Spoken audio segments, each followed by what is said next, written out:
Perkenalkan, nama saya Putri Agustin Puspitasari, NIM 210414522429, mata kuliah pengantar manajemen offering AB. Di sini saya akan menjawab soal dari mata kuliah pengantar manajemen ini sebagai syarat untuk UTS ya. Oke, soal pertama itu berhubungan dengan manajer. Bagaimana Anda akan menggunakan dan mengembangkan keterampilan manajerial Anda sehingga Anda berhasil mengelola tim yang beraneka ragam tersebut. Oke. Jawaban soal 1.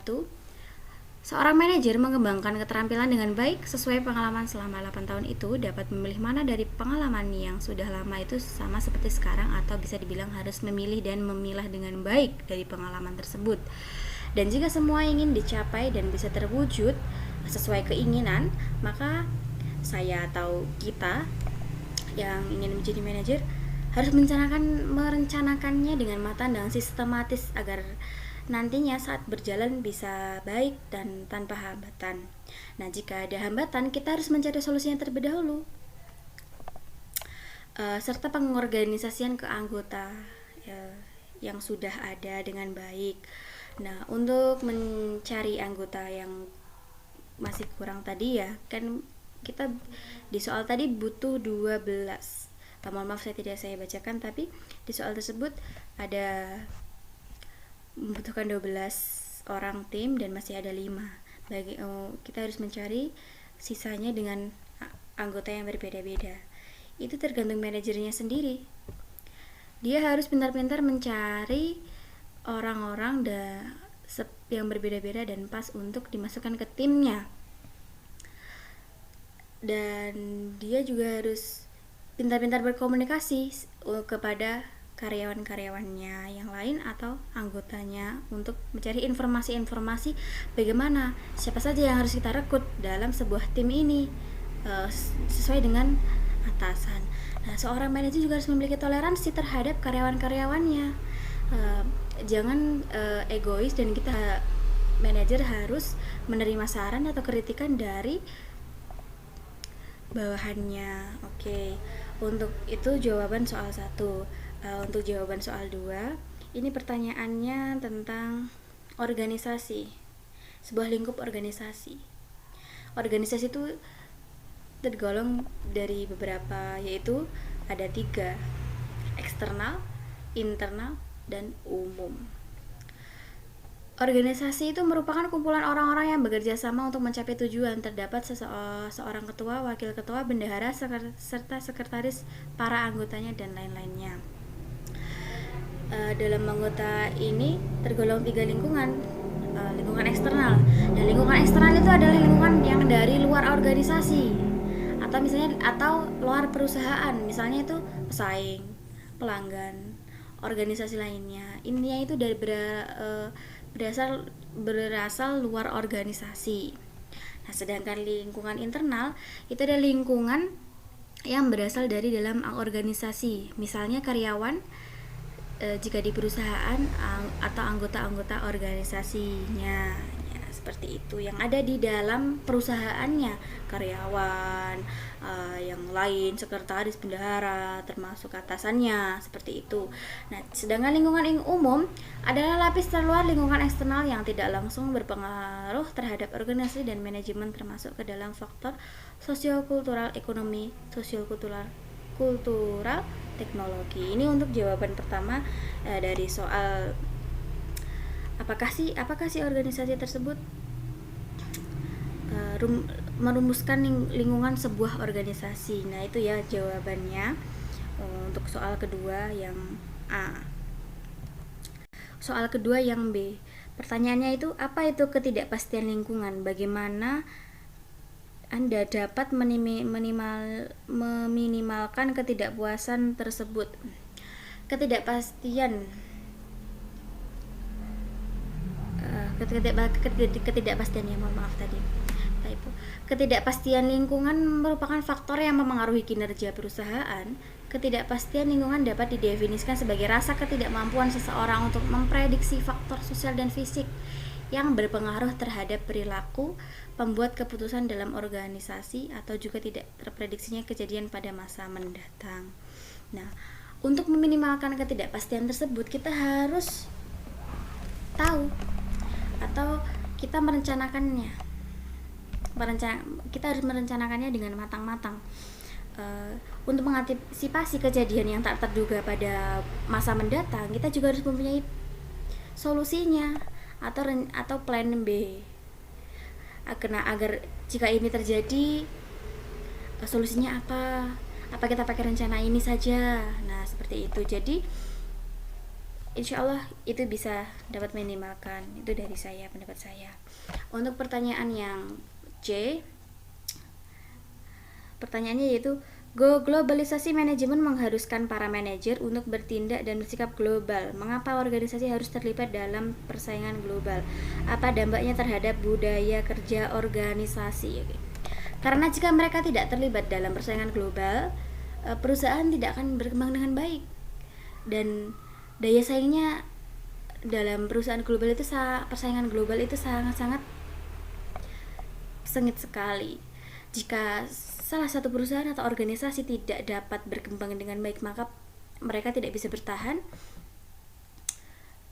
dan perusahaannya itu tidak akan ada lagi atau sudah diganti alihkan itu.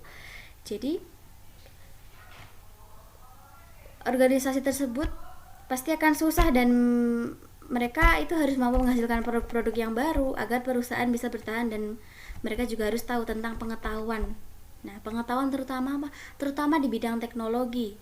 Di bidang teknologi untuk sebuah perusahaan atau organisasi itu sangat penting sekali, apalagi pada zaman-zaman sekarang ini.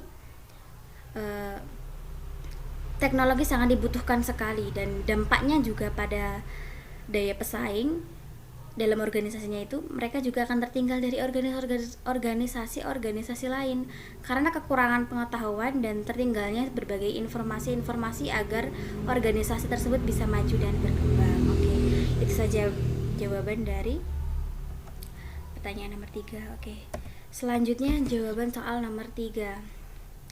Membuat perencanaan SDM. Bagaimana usaha Anda dalam membuat perencanaan SDM? Oke.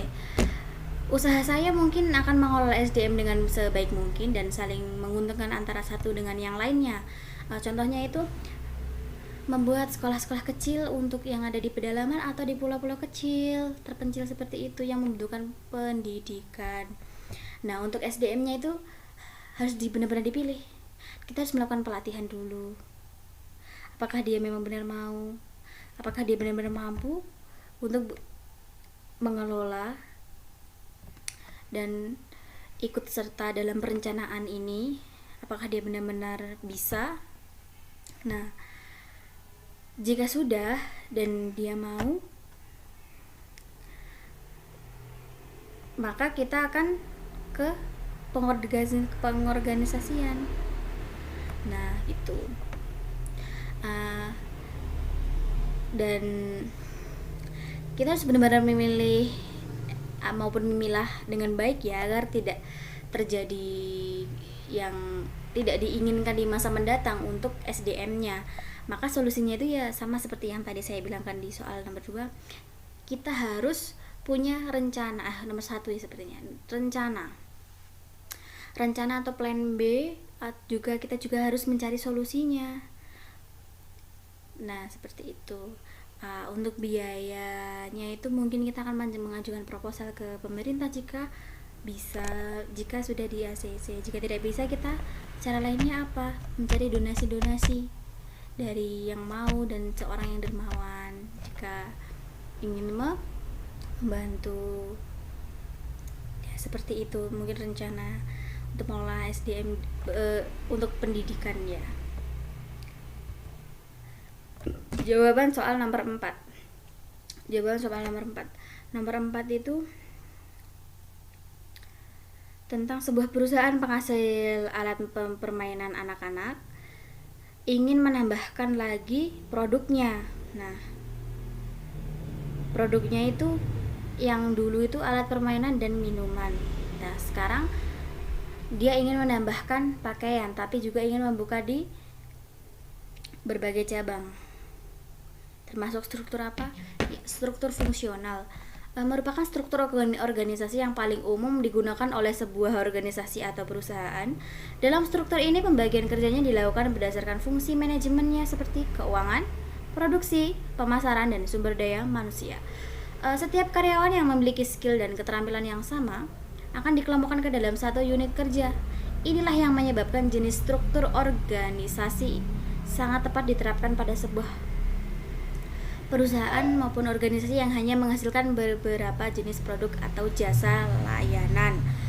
Struktur ini terdiri dari direktur, wakil direktur, manajer sumber daya manusia, manajer keuangan, manajer produksi, manajer pemasaran, dan manajer purchasing. Itu adalah struktur-struktur yang berada di struktur fungsional. Yang mengatur, yang paling atas itu adalah direktur. Nah, struktur organisasi fungsional ini itu diterapkan pada organisasi atau perusahaan yang hanya menghasilkan berbagai jenis produk maupun layanan saja. Nah, struktur organisasi bentuk ini dapat menekan biaya operasional namun mengalami kesulitan dalam berkomunikasi antar unit kerja. Yaitulah kekurangannya dalam berkomunikasi antar unit kerja. Jadi itu mungkin bisa ditingkatkan lagi, mungkin dari manajer pemasarannya atau manusianya juga gitu. Oke, untuk soal selanjutnya pernyataan tentang setiap strategi yang ditetapkan akan berdampak pada perubahan struktur organisasi. Dalam strategi organisasi, perubahan struktur pasti akan terjadi ya, tergantung sumber daya manusianya. Jika salah satu anggota tidak mampu menguasai, pasti perubahan keanggotaan akan terjadi. Karena belum tentu salah satu anggota tersebut benar-benar mampu dalam tugasnya. Jadi jika mereka tidak mampu, mereka pasti bisa berubah seperti itu. Oke, sekian saja penjelasan dari saya. Dan itulah jawaban-jawaban soalnya. Mohon maaf jika ada kesalahan kata-kata dan perilaku saya kurang baik. Terima kasih.